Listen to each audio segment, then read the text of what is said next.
पवार काका पुतणे एकत्र येणार आहेत का हा सवाल आता सातत्यानं विचारला जातोय। त्याचा पुन्हा एकदा प्रत्यय आलेला आहे, कारण शरद पवारांचा फोटो तुमच्या फ्लेक्सवर कायमस्वरूपी असेल का असा प्रश्न पत्रकारांनी विचारताच अजित पवार यांनी सूचक वक्तव्य केलेलं आहे।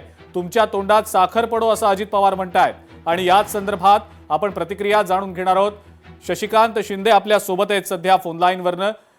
शशिकांतजी, स्वागत आपलं लोकशाही मराठीमध्ये। अजित पवार यांच्या सूचक वक्तव्या संदर्भातली आपली पहिली प्रतिक्रिया आहे की महाविकास आघाडी म्हणून आम्ही बऱ्याच ठिकाणी निवडणुका लढतोय। 4 ठिकाणी आम्ही अजितदादांच्या पक्षाबरोबर असलेल्या ठिकाणी निवडणूक लढतोय। आता त्या निवडणुकीला त्या ठिकाणी आघाडी होते, तिथं पवार साहेबांचा फोटो साहजिकच येणं गरजेचं आहे। पत्रकारांनी विचारल्यानंतर अजितदादांनी नवीन वर्षाचे चांगले शब्द वापरले असतील, तुमच्या तोंडात साखर पडेल। हा त्यांनी त्यांचा हल्ली मिश्किलपणा फार आहे। ते हल्ली सभेमध्ये सुद्धा फार चांगल्या प्रकारचा मिश्किलपणा करतात, बोलतात आणि लोकांना ते भावतं सुद्धा। मला वाटतं की त्यांनी केलेले वक्तृत्व हे त्यांनी दिलेला सुवात असतील का नाही हे अजितदादा सांगतील। मला वाटतं की आज निवडणुकीचा पर्याय म्हणून तसं महाराष्ट्राच्या याच्यासाठी आम्ही एकत्र येऊन लढतो आहोत। हे पक्षाच्या असलेल्या सर्व कार्यकर्त्यांच्या काही इच्छा पण असतात, कारण आता अजितदादा सुद्धा माहितीत असताना सुद्धा बऱ्याच ठिकाणी त्यांना बरोबर घेतलेलं नाही। आम्ही आता बरोबर त्यांच्या बरोबर येत असताना शेवटी पक्ष संघटना वाढवण्याचा प्रत्येकाला अधिकार आहे, त्याप्रमाणे तो निर्णय झाला असेल। नाही, पण मग शशिकांतजी, पालिका निवडणुकीपुरतच आणि पुणे आणि पिंपरी चिंचवड पुरतच हे मर्यादित राहील का? येत्या काळात काही वेगळी राजकीय समीकरणं पाहायला मिळू शकतात? आताच्या घडीला मी त्याबद्दल काही सांगू शकत नाही, परंतु एक सांगतो, जिल्हा परिषद पंचायत समितीचे सुद्धा काही आराखडे कसे असतील सत्तारूढ पक्षाचे, त्यावेळेला त्याच्या पद्धतीने निर्णय ते प्रत्येक जण घेतील। आणि मला वाटतं पुढचं काय हे मी आज सांगत नाही। आजच्या घडीला मी तुम्हाला माझी भूमिका। शशिकांतजी, आपलं वैयक्तिक मत काय या संदर्भातलं? नाही, झालं तर आनंद असेल, वैयक्तिक मत म्हणून झालं तर आनंद असेल, लोकांच्या जर मनात असेल, नेत्यांच्या मनात असेल। शशिकांत शिंदेच्या मनात काय? माझ्या मनाचा प्रश्नाच्या पेक्षा अजितदादांच्या मनात काय आहे, त्यांच्या पक्षाच्या मनात काय याला महत्व आहे आणि आमच्या नेत्यांच्या मनामध्ये काय आहे याचं महत्व आहे।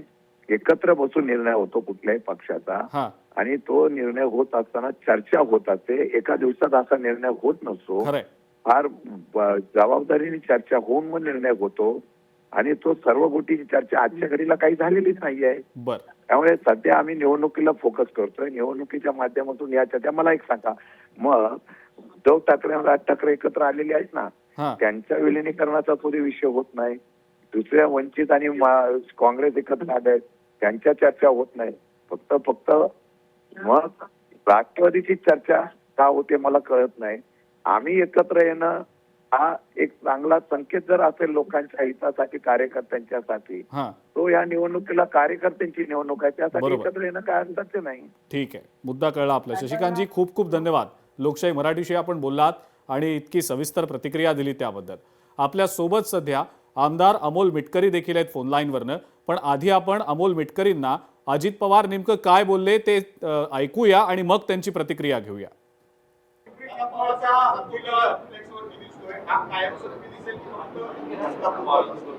तुझ्या तोंडात साखर पडो, तुझ्या तोंडात साखर पडो। तर पत्रकारांनी प्रश्न विचारताच अत्यंत सूचक वक्तव्य अजित पवारांनी केलं। तुमच्या तोंडात साखर पडो असं अजित पवार म्हणतायत। अमोल मिटकरी आहेत आपल्या सोबत सध्या। अमोलजी, तुम्ही ऐकलं असेल अजित पवारांचं हे सूचक वक्तव्य, आपली पहिली प्रतिक्रिया या संदर्भातली? मी तर म्हणतो तुमच्या तोंडात बारामतीची साखर पडो। असं आहे की आता ज्या महानगरपालिकेच्या निवडणुकीच्या अनुषंगानं बऱ्याच ठिकाणी वेगवेगळ्या आघाड्या दिसत आहेत। पुण्यामध्ये तर राष्ट्रवादी काँग्रेस पक्ष आणि पवार साहेबांचा पक्ष एकत्र येऊन निवडणूक लढवत आहेत। आता याचा अर्थ असा नाही घेता येणार की भविष्यात आम्ही एकत्र झालोत किंवा ते एकामेकांमध्ये विलीन झाले, कारण याची एक प्रोसेस असते।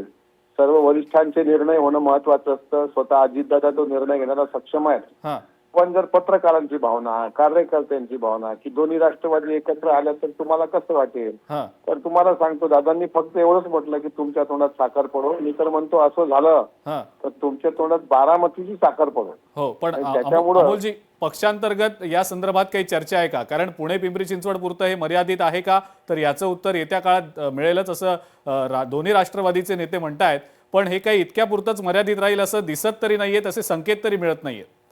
दोन्ही पक्ष एकत्र येत असले तर अत्यंत मनापासून स्वागतच आहे त्या गोष्टीचं. हा त्यात काही नाराजी असण्याचं कोणाचं कारण नाही. हा फक्त काही उपटसुंब असतात ज्यांना हे दोन्ही पक्ष एकत्र नकोत. बरं. ते दोन्हीकडचे असतात की एकाकडचं नाही म्हणत नाही. हा पण सध्या जरी ही आम्ही एकत्र दिसत असलो काही निवडणुकीमध्ये आणि भविष्यात जर येण्याचे चिन्ह असतील तर एक राष्ट्रवादी काँग्रेस पक्षाचा कार्यकर्ता म्हणून मला त्याचा आनंदच होईल. आणि महाराष्ट्राची सुद्धा तीच इच्छा असेल तर ते लवकरच अंमलात येऊ अशी मी नवी वर्षाच्या निमित्ताने पांडुरंगाकडे प्रार्थना करतो. पण अमोलजी, पक्षातले जे नेते आहेत महत्वाचे, म्हणजे अजित पवारांचं तर वक्तव्य आपण आता ऐकलंच, त्यांनी सूचक ते हे वक्तव्य केलंय. पण इतर जे नेते आहेत, प्रफुल्ल पटेल आहेत, सुनील तटकरे आहेत, आपण सातत्यानं त्यांच्याशी बोलत असता, संवाद साधत असता, काही त्यांच्याकडनं संकेत मिळतात अशा प्रकारचे? शेवटी हा निर्णय स्थानिक पातळीवर जरी झाला असेल त्या ठिकाणी, पण हे कोर कमिटी किंवा पार्लमेंटरी बोर्ड जे म्हणतात, आता समजा अंतिम घडी असा क्षण आला की दोघांनाही एकत्र यायचं आहे तर अर्थातच त्याचा निर्णय अजितदादा राष्ट्रीय अध्यक्ष आहेत, राष्ट्रीय कार्याध्यक्ष प्रफुल्लभाई आहेत, प्रदेश अध्यक्ष तटकरे साहेब आहेत, हे सगळे एकत्र येऊनच घेतील. पण कार्यकर्ता म्हणून जर विचाराल तर प्रत्येकाला वाटतं की हे एकत्र येणं काळाची गरज आहे. बरं, मग ही जी कार्यकर्त्यांची इच्छा आहे ती दोन पक्ष विलिनीकरणासंदर्भातली असू शकेल का, की दोन पक्ष वेगवेगळी आपली जी काही आत्ताची भूमिका आहे ती भूमिका ठेवून एका कुठल्या तरी मोठ्या युतीसोबत किंवा आघाडीसोबत जातील अशी भूमिका आहे का? आपण कार्यकर्त्यांची सुद्धा सातत्यानं अमोलजी बोलत असता, त्यांचं नेमकं काय म्हणणं आहे? मी कार्यकर्ता म्हणूनच बोलतो आणि कार्यकर्ता किंवा पक्षाचा कार्यकर्ता हाच पक्षाचा खरा प्राण असतो, पक्षाची ती ओळख असतो. कारण आज तुम्ही बघा तिकीट वाटपाच्या वेळेस अनेक कार्यकर्त्यांना अन्याय झाला तर असा उद्रेक बाहेर पडला सगळ्या महाराष्ट्रामध्ये. त्या पार्श्वभूमीवर राष्ट्रवादी काँग्रेस पक्षाचा कार्यकर्ता या कार्यकर्त्याला वाटतं की एकत्र जर आलो तर फार चांगलं. राष्ट्रवादी काँग्रेस पक्षाचं घड्याळ चिन्ह कायम राहिलं पाहिजे. घड्याळ चिन्हच आपल्या पक्षाची ओळख आहे. आणि शेवटी आता मी या घडीवर बोलणार नाही. कार्यकर्त्यांच्या भावना जरी एकत्र करायच्या असल्या तर अंतिम निर्णय आदरणीय दादा पवार साहेब सर्व मिळून येतील. बरोबर. अमोलजी, शेवटचा प्रश्न विचारतो. काही नेते राज्यातले असा दावा करतायत की शरद पवारांचा पक्ष अजित पवारांच्या पक्षासोबत एनडीए मध्ये कदाचित सहभागी होऊ शकतो, शक्यता वर्तवली आहे काही नेत्यांनी. आपल्याला या शक्यतेबद्दल नेमकं काय वाटतं, कार्यकर्ता म्हणून वैयक्तिक मत आपलं?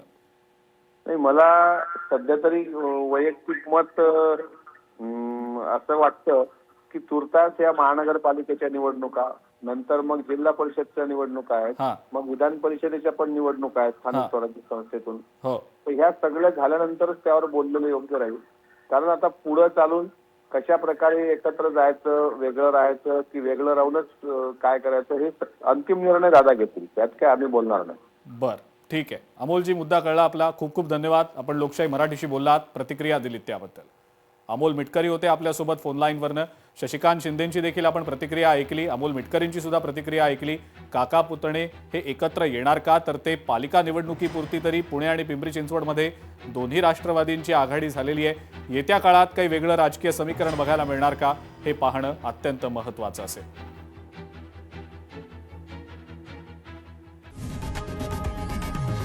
लोकशाही मराठी ऐका, पहा, जागरूक रहा.